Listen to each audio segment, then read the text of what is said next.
Hello everyone, હું Mehul sir આપ સૌનું સ્વાગત કરું છું મારી ચેનલ ધ બ્રાઇટેસ્ટમાં.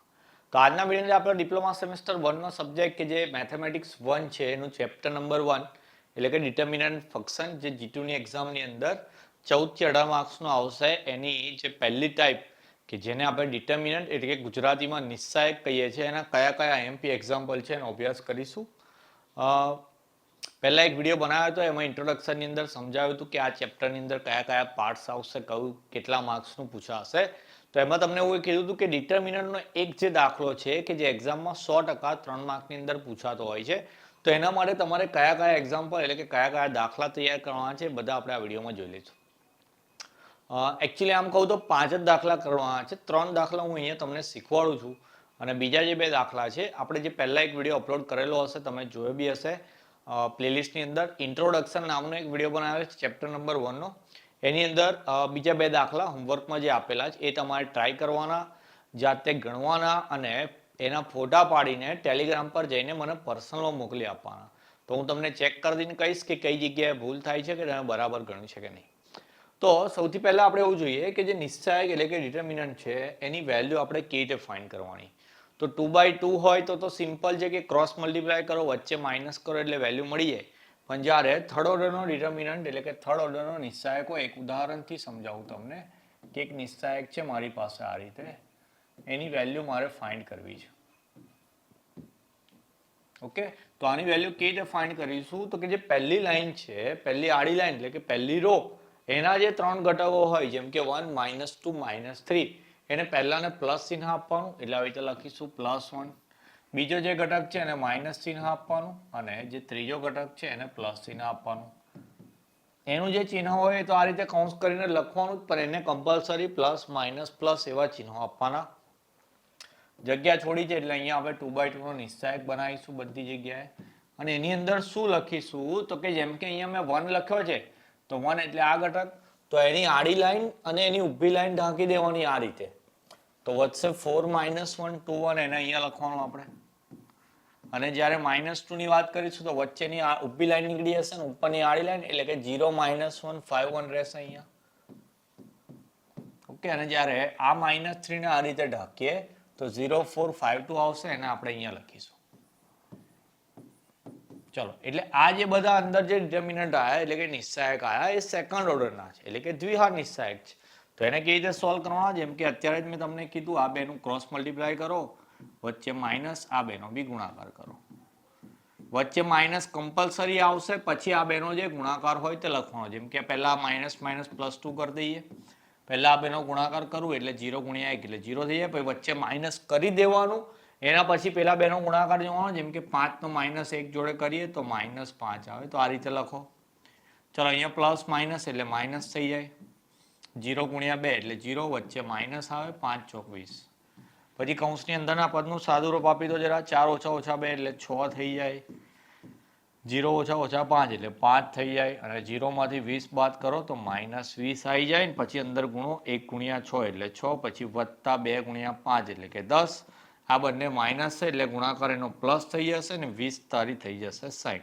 60 ને 10 70 ને 76 તમારો જવાબ આવી ગયો. ઓકે, તો આ રીતે થર્ડ ઓર્ડરના જે ડિટર્મિનન્ટ હોય એટલે ગુજરાતીમાં ત્રિહાર નિશ્ચાયક હોય એનું મૂલ્ય આપણે આ રીતે ફાઇન્ડ કરવાનું. બીજી એવી વાત છે કે મેઇન કે તમને જો કદાચ ગુણાકાર કરવામાં ભૂલ પડતી હોય, પ્લસ માઇનસનો શું આન્સર આવે, તો તમે સાદી કેલ્સી અથવા તો સાયન્ટિફિક કેલ્સી બી લઈ જઈ શકો છો. G2ની જે એક્ઝામ આવે છે એમાં બી નોન પ્રોગ્રામેબલ સાયન્ટિફિક કેલ્સી અલાવ છે, એટલે ત્યારે તમે લેવા જાઓ તો 82 ms નું જે કેલ્સી આવે છે, ઉપર લખેલું આવે છે રાઈટ સાઈડ પર, 82 ms નું જે કેલ્સી આવે તે મેથ્સના પેપરમાં બી અલાવ છે. પણ પોસિબલ હોય ત્યાં સુધી સાદું કેલ્સી જે આવે છે એની અંદર પ્લસ માઇનસ કરવાના, કારણ કે કોઈ જ કોલેજના પ્રોફેસર એવા હોય છે જેને આપણે ચઢેલા કહેતા હોય, એ લોકો નહીં અલાવ કરતા. બાકી જીટીઓમાંથી તો એવું કીધું છે કે નોન પ્રોગ્રામેબલ સાયન્ટિફિક કેલ્સી અલાવ છે, તો આપણે 82 ms વાળું લઈ જઈ શકીએ છીએ.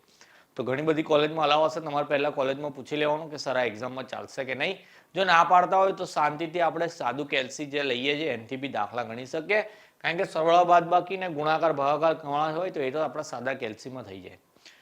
તો તમારે ગુણાકાર બી સાદા કેલ્સીમાં કરવા, જો તમારી ભૂલ પડતી હોય તો, અને જો આવી રીતના સરવાળા બાદબાકી તમને ના ફાવતા હોય તો તમે એ બી સાદા કેલ્સીમાં કરી શકો. બાકી તમે એવું સમજો કે આ દાખલો 3 માર્કનો હોય તો એની અંદર તમારે 1 2 3 4 5 સ્ટેપ કરવાના. 5મા સ્ટેપ પર તો જવાબ આવી જાય. અને પહેલું સ્ટેપ કે એમાં તો આપણે ખાલી ઢાંકીને શું વધે એ લખીએ. તો આ જે 3 જ સ્ટેપ છે કે જેમાં કેલ્ક્યુલેશન કરવાનું છે સરવાળા બાદબાકીનું કાં તો ગુણાકારનું. તો એટલી વસ્તુ તમે કેલ્સીમાં કરો, પ્રેક્ટિસ કરો તો તમારે એનો બી ટાઈમ ઓછો લાગશે. તો 3 માર્કનો દાખલો તમે આરામથી 5 થી 7 મિનિટમાં પતાવી દેશો. તો એક સારી વસ્તુ બી છે, તમારા એક્ઝામમાં એ કામ લાગશે. તો જેટલી બી પ્રેક્ટિસ કરશો એટલું તમને ફાયદો થશે આની અંદર. હવે જે દાખલા પૂછાતા હોય કેવા, જેમ કે અહીંયા પેપરનો જ મેં એક દાખલો લીધો છે જેમાં ક્વેશ્ચન આ રીતે આપેલો છે કે ઇફ એક ડિટર્મિનન્ટ છે જેનો આન્સર 30 આપેલો, then find the value of x. એટલે ગુજરાતીમાં એવું છે કે જો આ નિશ્ચયક છે જેનો જવાબ 30 આવતો હોય તો એક્સ ની કિંમત કેટલી હશે. તો એને આગળથી સમજીએ. એવું માન લો કે આ જ પ્રશ્નમાં હું અહીંયા 4 ની જગ્યાએ એવું લખીને આપું એક્સ. હું લખીને આપું અહીંયા એક્સ લખીને આપું અને એવું લખું કે ઇઝ ઇક્વલ ટુ 76. જેમ કે આપણો જવાબ કેટલો આવ્યો તો 76. તો પછી એક્સ ની વેલ્યુ કેટલી હશે? તો પછી આમાં એક્સ ની વેલ્યુ શોધતા જઈએ તો મેં 4 ની જગ્યાએ એક્સ લખ્યા, એનો મતલબ કે મારે સાદું રૂપ આપીને એક્સ નો જવાબ કેટલો લાવવાનો? 4 લાવવાનો. તો સેમ વસ્તુ છે, એ લોકો એક ડિટર્મિનન્ટ આપેલો છે નિશ્ચયક ને એનો જવાબ બી આપણને આપી દીધો છે, પણ એક અનનોન વેલ્યુ છે કે જે અહીંયા આપેલી એક્સ છે આપણે ફાઇન્ડ કરવાનો. તો આ દાખલો કેવી રીતે ગણીશું જરા દેખી લેજો. સૌથી પહેલા એવું લખવાનું કે અહીં જે ડિટર્મિનન્ટ આપ્યો છે એ લખી દઈએ x 2 3 3 0 7 અને 3 1 2 અને ઇઝ ઇક્વલ ટુ લખો 30. પછી આપણી બેઝિક મેથડ કે પહેલાને પ્લસ ચિહ્ન આપવાનું, પછી બીજાને માઇનસ અને ત્રીજાને પ્લસ. આમાં ઇઝ ઇક્વલ ટુ 30 લખતું જવાનું કારણ કે આપણને આન્સર આપેલો. ચલો એક્સ ની રોન કોલમ હટાવી દઈએ તો આન્સર આવશે 0 7 1 2. તે અહીંયા લખી દો. 2 ની રોન કોલમ હટાવીએ તો આવશે 3 7 3 2. એને અહીંયા લખો. અને 3 ની હટાવીશું તો 3 0 3 1. એને અહીંયા લખો. ઓકે. પછી સિમ્પલ જે ક્રોસ મલ્ટીપ્લાય કરે કે બાર plus x as it is 0 ગુણ્યા 2 કરો 0 થઈ જાય, વચ્ચે માઇનસ 7 એકુ 7. પછી આ માઇનસ 2 1 એવા 3 2 6 ઓછા 7 તારી 21 વત્તા 3 એવા 3 એકુ 3 ઓછા 0 ગુણ્યા 3 કરો એટલે 0 થઈ જાય. પેલી બહુ 30 આપણે લખતા જઈશું. ચલો તેથી કૌંસનું સાદુરૂપ આપે 0 માંથી 7 જાય એટલે -7, 6 ઓછા 21 એટલે -15 અને 3 માંથી 0 જાય એટલે 3, પેલી બાજુ 30. હવે અંદર ગુણાકાર કરતા જઈએ. જેમ કે x ને -7 જોડે ગુણાકાર કરું એનો મતલબ બહાર x પ્લસ છે, અંદર માઇનસ છે, તો પ્લસ માઇનસ પહેલા માઇનસ કરી દેવાના. 7 ને x જોડે ગુણો એટલે એને 7x કહેવાય. આ બંને માઇનસ છે, દેખો પ્લસ થઈ જાય. 15 દુ 30 અને આ થઈ જશે તમારા 3 તારી 9 ઇઝ ઇક્વલ ટુ આપણે લખવાનું છે 30. કે રકમ બરાબર લખી જવું હોય 3 1 2. ઓકે. અહીંયા 5 હતો જો મેં 3 લખી દીધું. કંઈ નહીં, ચલો સુધારી દઈએ જરા. એક માઇનર મિસ્ટેક થઈ ગઈ છે. અહીંયા 5 લખવાનું છે પહેલાં તો. એક્ઝામમાં આવી ભૂલ નહીં કરવાની હે ભાઈ. 5 એટલે અહીંયા 5 થઈ જશે. કઈ જગ્યાએ x ની ઋણ કુલમ ઢાકે 0 7 1 2 થઈ ગયું. અહીંયા 5 થઈ જશે. ઓકે. અને લાસ્ટની અંદર બી 5 થઈ જશે. સોરી. ચાલો એટલે આ બે બ્રેકેટ ચેન્જ થયા ને એટલે એ બે બ્રેકેટનું અત્યારે પૂછી નાખું છું. ફરી કરી દઈએ. ઓકે. ચલો ફરી એકવાર આ બેનો જાણે ગુણાકાર કરીએ 5 દુ 10 થઈ જાય ઓછા 7 તારી 21 થશે. અને અહીંયા જ્યારે આ બેનો ગુણાકાર કરીએ 5 એકુ 5 ઓછા 3 ગુણ્યા 0 એટલે 0 થઈ જાય. હવે એ બી અંદર ચેન્જ કરીએ કે જેમ કે 10 માંથી 21 થશે ને 5 માંથી 0 જશે. તો 10 માંથી 21 જાય એટલે -11 આવે ને 5 માંથી 0 જાય એટલે 5 આવે. અને એનો પછી આપણે જ્યારે ગુણાકાર કરીએ ત્યારે અહીંયા બી માઇનસ માઇનસ પ્લસ થઈ જાય ને 11 દુ 22 અને આ થઈ જશે 5 તારી 15. ચલો 22 ને 15 37 થઈ જાય એટલે -7x પ્લસ 37 બરાબર 30. આ પ્લસ 37 છે અને પેલી બાજુ લઈ જાઓ એટલે -37 થઈ જાય. તો -7x બરાબર 30 ઓછા 37 અને 30 માંથી 37 જાય એટલે -7 વધે. અહીંયા x જોડે -7 ગુણાકારમાં કહેવાય. તો એ ગુણાકારનું પદ જ્યારે પેલી બાજુ જાય ભાગાકારમાં જતું રહે તો x એની જ જગ્યાએ છે -7/-7. તો બંને કટ થઈને x નો આન્સર કેટલો આવી જશે 1. તો આ રીતે સોલ્વ કરવાનો. હવે એક્ઝામ્પલની અંદર 3 માર્કમાં પૂછાય. જીટ્યુબમાં મોસ્ટ આઈએમપી છે. જેટલા બી 5 દાખલા હું કીધા છે એટલા જ કરી દેશો તો બી તમારા 3 માર્ક આરામથી આવી જશે. અને કોલેજમાં જે મિડ અથવા તો ઇન્ટરનલ એક્ઝામ લેવાતી હોય એમાં બી આ દાખલા પૂછાતા હોય છે. ઓકે, ચાલો એક ભૂલ થઈ ગઈ મારી, એવી ભૂલ બી ના થાય, જરા ક્વેશ્ચન ધ્યાનથી જોઈ લેવાનો અને એના પછી જ લખવાનો. ચલો બીજો બી જોઈએ એના જેવો જ છે. તો અહીંયા આપણને જે ડિટર્મિનન્ટ આપેલો છે એ આપેલો છે આ રીતે 264 -1x0 અને પછી છે 59 -2 અને ઇઝ ઇક્વલ ટુ આપી 0. ચાલો પછી હું કરવાનું, તો પહેલાને પ્લસ, પછી બીજાને માઇનસ અને ત્રીજાને પ્લસ. એની જોડે લખીએ તો 2 જોડે આવશે x0 9 -2. ચલો ભાઈ 6 સાથે આવશે -10 5 -2 અને 4 સાથે આવશે -1x 5 9 ઇઝ ઇક્વલ ટુ આપ્યું છે 0. ચલો હવે અંદર ચોકડી ગુણાકાર કરીએ, જેમ કે x ને -2 વડે ગુણીએ તો -2x થઈ જાય, 0 9 વડે ગુણો 0 થઈ જશે. ઓકે, ચાલો પછી -1 ને -2 એટલે +2 થઈ જાય, વચ્ચે -5 ગુણ્યા 0 0, 4 એવા ને એવા, -1 ગુણ્યા 9 એટલે -9, પછી વચ્ચે માઇનસ આવે, 5 ગુણ્યા x એટલે 5 વખત x ઇઝ ઇક્વલ ટુ 0 આપેલું છે.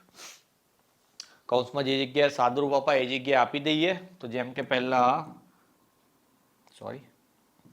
-2x માંથી 0 જાય એટલે -2x જ વધે. અહીંયા બી લખી શકીએ 2 માંથી 0 જાય 2 જ, પણ અહીંયા એવું છે કે અહીંયા 9 છે ને અહીંયા 5 વખત x.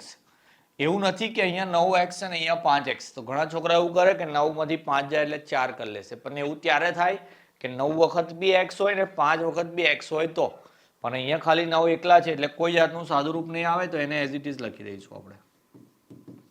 શું કરવાનું આવે તો કે આને અંદર ગુણવાનું, જેમ કે 2 ગુણ્યા -2 એટલે -4x થઈ જાય, 6 દુ 12 થઈ જાય અહીંયા. પછી આને અંદર ગુણો, જેમ કે 4 ને -9 વડે ગુણો તો -36 થાય, પછી 4 ને -5 વડે ગુણો તો -20x થાય, આ રીતે. અને હવે સાદુરૂપ અપાય. જો હવે કઈ જગ્યાએ સાદુરૂપ અપાશે તો કે આ 4 વખત x અને આ કેટલી વખત x 20 વખત, અને બંને કેવા છે માઇનસ, એનો મતલબ બંને માઇનસ છે એટલે સરવાળો થઈ જશે. તો 20 ને 4 24 વખત x થઈ જશે, પણ મોટી સંખ્યાનું ચિહ્ન કેવું છે માઇનસ, એટલે માઇનસ આવશે. અને આ 12 ને 36 ફરી બંને માઇનસ છે એટલે સરવાળો થાય, એટલે 36 ને 12 48 થઈ જાય, ને એમાં બી મોટી સંખ્યાનું ચિહ્ન માઇનસ. અને એ -48 ને જ્યારે આપણે પેલી બાજુ લઈ જઈશું એટલે +48 થઈ જશે. અને 24 કે જે ગુણાકારમાં છે તમે એને ભાગાકારમાં આપો એટલે 24 દુ 48 પરથી તમારો x નો આન્સર આવશે -2. બોલો ખબર પડી? તો આ રીતે x ની વેલ્યુ ફાઇન્ડ કરવાના એક્ઝામ્પલ કે જે આ પેપરના જ છે, હું અહીંયા લખેલા છે ગ્રુપ કરીને, તો આ તમારા 3 માર્કની અંદર પૂછાશે. તો આ જે પહેલા બે છે એ થોડાક સિમ્પલ છે કે જેમાં x જ એક જગ્યાએ આપેલો છે ને આપણે વેલ્યુ ફાઇન્ડ કરવાની છે, પણ બીજા બે દાખલા એવા બી છે કે જેમાં x ની કિંમત 2 જગ્યાએ અથવા તો 2 થી વધારે 3 જગ્યાએ આપેલી હોય. હવે આ પેપરનો ક્વેશ્ચન છે, એમાં થોડી ભૂલ થઈ ગઈ કે અહીંયા આવી રીતે ખાલી ડિટર્મિનન્ટ ડ્રો કરવાનું, પણ એ લોકોએ પાંખ્યા બી પાડ્યા કે જેને મેટ્રિક્સ કહેવાય. પ્રિન્ટિંગ મિસ્ટેક હતી, પણ કંઈ નહીં, આ બી નિસ્સાયકનો દાખલો છે તો એમાં બી આપણે એ જ રીતે કરીશું. તો પહેલા જે આપેલું તે લખી દઉં. દાખલો મે બી થોડો લેન્ધી થાય તો પેનને થોડી પાતળી કરી દઈએ. ચાલો પહેલા આપી છે x - 1 2 1, અહીંયા છે x1 x + 1, એના પછી 1 1 0 અને ઇઝ ઇક્વલ ટુ આપ્યું છે 4. ચાલો ફરી મેથડ તો ચેન્જ નહીં કરવાની, પહેલા પ્લસ ચિહ્ન આપી દેવાનું એટલે આ રીતે લખું, પછી બીજાને માઇનસ ચિહ્ન આપવાનું અને ત્રીજાને આપવાનું પ્લસ. પેલી બાજુ તો 0 જ આપેલું છે. ઓકે, ચલો એના પછી જે વેલ્યુ લખવાની છે આપણે જે ઢાંક્યા પછી, તો x - 1 ને હટાવીશું તો 1 આવશે, x + 1 આવશે, અહીંયા 1 આવશે, અહીંયા 0. ચાલો 2 ને જ્યારે હટાવીશું અહીંયા x + 1, અહીંયા આવશે 1, અહીંયા 0. 1 માટે લખીશું તો x1 1 1. ચલો આ તો બધાને આવડી જાય એવું જ છે. પછી ચાલો અહીંયા પ્લસ છે એટલે ચિહ્ન ના બદલાય એટલે એઝ ઇટ ઇઝ લખી દઉં. કૌંસની અંદર વાત કરીએ, આ બેનો ગુણાકાર કરીએ, 0 થઈ જાય, વચ્ચે માઇનસ આવે, અને જ્યારે 1 ને x + 1 વડે ગુણીએ તો એનું એ જ પદ આવે. હવે કોઈને વિચાર આવે કે સરે કૌંસ કેમ કર્યો, તો એક વસ્તુ ખાસ યાદ રાખવાની જ્યાં સુધી ભણો ત્યાં સુધી, કે જે બી જગ્યાએ આગળ માઇનસ આવતું હોય તો પહેલા કૌંસ કરીને જ લખવાનું, કારણ કે માઇનસ હોય તો પાછળના પદનું ચિહ્ન ઉલટાય. તો આપણે બીજા સ્ટેપની અંદર ચિહ્નો બી બદલી નાખીશું. ચાલો પછી અહીંયા -2 એવા ને એવા 0 વડે ગુણીએ એટલે 0, ફરી એવું ને એવું પદ આવે છે તો એમાં બી આપણે કૌંસ કરીને લખીશું. ચાલો અહીંયા 1 એવો ને એવો, x ને 1 વડે ગુણીએ x - 1 1 અને પેલી બહુ 4. 4 છે અહીંયા ભાઈ. ચલો હવે જે મેં વાત કહેતો હતો એ શું કે અંદર જો માઇનસ હોય તો પાછળ વાળાનું ચિહ્ન ઉલટાઈ દેવાનું. તો આ +1 ની જગ્યાએ -1 કરી દઈએ. સેમ વસ્તુ દેખો અહીંયા તો આવી રીતે બી લખાશે, આ માઇનસ ને માઇનસ પ્લસ થઈ જશે. તો બળ 2 ને અંદર x+1 અને અહીંયા 1 ને તમે આ રીતે બંને જોડે વારાફરતી ગુણી નાખો તો 1 ને x વડે ગુણો એટલે x થઈ જાય અને 1 ને જ્યારે 1 વડે ગુણશો તો -1 થઈ જશે. તો સેમ વસ્તુ આપણે અહીંયા 1 થી બંને મલ્ટીપ્લાય કર્યા, અહીંયા તમારે પહેલા બંનેને x થી મલ્ટીપ્લાય કરવા પડે, પછી 1 થી કરવા પડે અને સેમ વસ્તુ અહીંયા તમારે 2 થી મલ્ટીપ્લાય કરવા પડે. ઓકે, તો આપણે પહેલા ગુણાકાર કરીએ, ધ્યાનથી દેખજો. અહીંયા x છે ને અહીંયા -x છે તો x ગુણ્યા x એટલે x² થઈ જાય, પણ માઇનસ ચિહ્ન છે એટલે રહેશે. સેમ વસ્તુ અહીંયા x છે ને -1 એટલે -x આવશે. પછી આ બંને પદ માઇનસ છે એટલે પ્લસ થઈ જાય, 1 ગુણ્યા x કરો એટલે +x અને ફરી -1 એટલે +1 આવે. 2 ને અંદર ગુણીએ તો 2 વખત x વત્તા 2 * 1 2 અને આ જે પદ છે છેલ્લું એવું ને એવું. સાદુરૂપ આપે જરા દેખો, આ -x +x ઉડી જાય છે અને આ +1 -1 બી ઉડી જાય છે. તો શું વધે છે ભાઈ? તો કે પહેલામાં -x², પછી આ 2 વખત x અને આ 1 વખત x એટલે કે 3 વખત x લખું અને આ જે મારા છે +2 અને પેલી બાજુ 4. કેમ ભાઈ 0 લખાઈ જાય છે? અહીંયા છે આપણી પાસે 4. તો એ +4 ને બી આમ લઈ જાય. ચલો એટલે અહીંયા -4 કરી દઉં. -4 = 0. તો જેમ કે -x² + 3x + 2 - 4 એવું વધ્યું છે. પાછળ લખું છું દેખો જરા. તો પદ આવું આવ્યું છે આપણું કે તેથી -x² + 3x અને પેલા જે પદ હતું કયું હતું કે 2 - 4. તો 2 - 4 એટલે શું થઈ જાય? -2 થઈ જાય. હવે દેખો અહીંયા પહેલું પદ માઇનસ છે, મારે એને હટાવું છું તો મેં શું કરું છું તો કે પહેલા માઇનસ કોમન કાઢ લઉં છું. એટલે અંદર પહેલા બધાના ચિહ્નો ઉલટાઈ દઈએ અને એ માઇનસ હું પેલી બાજુ આપું એટલે 0 જોડાઈ જાય ને એને બી 0 જ થઈ જાય. કેમ કે 0 ની આગળ તો પ્લસ માઇનસ ના લખવું પડે. હવે આ તો થઈ ગયું દ્વિઘાત સમીકરણ, જે તો આપણે શીખીને આ 10મા ધોરણમાં. અમુક કહેશે સર ભૂલી ગયા. તો આ જે દ્વિઘાત સમીકરણ છે એનો ઉકેલ કેવી રીતે શોધતા હતા? તો કે આ બે ના એવા બે ભાગ પાડવાના કે સરવાળો કરતા -3 આવે. તો જેમ કે એકના ઘડિયામાં તમે દેખો 1 × 2 કરો તો 2 થઈ જાય અને એ બંનેનો સરવાળો 3 બી થઈ જાય, પણ સરવાળો -3 લાવવાનો છે એટલે બંને કેવા લેવાના? માઇનસ લેવાના. તો એનો મતલબ કે આના બે ભાગ પડી જાય, x-1 અને x-2. તો બે પદનો ગુણાકાર 0 છે એટલે કાં તો x-1 0 લેવાનું અથવા તો x-2 લેવાનું. તો -1 પેલી બાજુ જઈને x નો આન્સર 1 થઈ જાય અને -2 પેલી બાજુ જઈને x નો આન્સર 2 થઈ જાય. તો આ જે એક્ઝામ્પલ છે એ થોડોક લેન્ધી થઈ જાય છે કારણ કે આપણે કોઈ બી પદ ડાયરેક્ટ લખતા નથી. જેમ કે અહીંયા ગુણાકારમાં બી જો એક પદ એક્સ્ટ્રા થતું હોય, કૌંસ કરવાનો હોય તો કરવાનો, કારણ કે સ્ટેપ જો તમે ભલે વધારે કરશો પણ માર્ક બચી જશે અને જો સ્ટેપ બચાવવા ગયા તો માર્ક કપાવવાના ચાન્સ થોડા વધી જાય કારણ કે નાની મોટી ભૂલ થઈ શકે. તો આ જે એક્ઝામ્પલ હતો કે જેમાં x ના 2 આન્સર આવે છે કારણ કે અહીંયા આપણું જે દ્વિઘાત સમીકરણ બને છે x ની 2 ઘાત વાળું એટલા માટે. તો એક આ દાખલો છે દ્વિઘાત સમીકરણ વાળો અને બીજો બી એક દાખલો છે કે જે મેં પહેલા વિડીયોમાં કરાયેલો છે. એમાં ટોટલ જે 5 દાખલા 5 કરાયા છે લગભગ 1-2 હોમવર્ક માટે બી આપેલા હશે. તો એ બધા દાખલા તમારે ચોપડીમાં સારા અક્ષરે લખી દેવાય. તમારી નોટબુકની અંદર મેથ્સની એક અલગ નોટબુક બનાવી દેજો. અહીંયા જેટલા બી આઈએમપી દાખલા હશે એ જ કરાવીશ ને એમાંથી જ પેપર આવશે તમારું. લાસ્ટમાં તમને એમાંથી બી મોસ્ટ આઈએમપી પાછા આપીશ. ઓકે, તો જેટલી બી વસ્તુ કરાવું એને સિરિયસલી જરા અહીંયા સમજી લેવાની. જે હોમવર્ક આપું એ કરી લેવાનું. કોઈ જગ્યાએ ડાઉટ હોય તો કોમેન્ટ કરવાની, ના તો પછી અથવા તો તમારે ટેલિગ્રામ પર જઈને મને મેસેજ કરવાનો. બધી જગ્યાએથી તમને હું પોસિબલી બધી હેલ્પ કરીશ. કોમેન્ટમાં બી રિપ્લાય આપી દઈશ અથવા તો ટેલિગ્રામ પર બી તમને હું પર્સનલમાં કહી દઈશ કે તમારી કઈ જગ્યાએ ભૂલ થાય છે ને તમારે શું ઇમ્પ્રૂવ કરવાનું છે. તમારા કોઈ બી પ્રોબ્લેમ હોય મેથ્સના રિલેટેડ એવું નહીં, કોઈ બી સબ્જેક્ટને અથવા તો એન્જિનિયરિંગના સબ્જેક્ટને લઈને કોઈ બી તમને કોઈ ક્વેશ્ચન હોય તો તમે મને પૂછી શકો છો. હું તમને તરત જ એનો આન્સર મળી જશે. ઓકે, તો આઈ હોપ બધાને ખબર પડી ગઈ હોય ને. જો કદાચ ભૂલ થતી હોય તો પ્રેક્ટિસથી આવી જશે. તો એની મેક્સિમમ પ્રેક્ટિસ કરવાની. જે બીજા 2-3 દાખલા હું એ કીધા છે લિંક ડિસ્ક્રિપ્શનમાં નાખું છું, ત્યાંથી જઈને પહેલા વિડીયોમાં જઈને જોઈ લેજો. એ જ દાખલા કરવાના છે 5 જે ટોટલ એના એકચ્યુઅલી કદાચ નિશ્ચય પહેલો જ વિડીયો મૂકેલો મેં તમને એવું કીધું હતું, કદાચ થંબનેલમાં બી લખ્યું હશે. લિંક તો નાખું છું, ડાયરેક્ટ ત્યાંથી મળી જશે. એટલા દાખલા તમારે લખી લેવાના. સેમ આ રીતે જ ભણાયેલું છે અને આવા જ દાખલા છે તો એ બધા ખબર પડી જશે. ના ખબર પડે તો કોમેન્ટમાં અથવા તો ટેલિગ્રામ પર કીધું એ રીતે કરી લેવાનું. તો મળીએ હવે નેક્સ્ટ વિડીયોની અંદર. ત્યાં સુધી તમારું ધ્યાન રાખશો. જય હિન્દ, જય ભારત.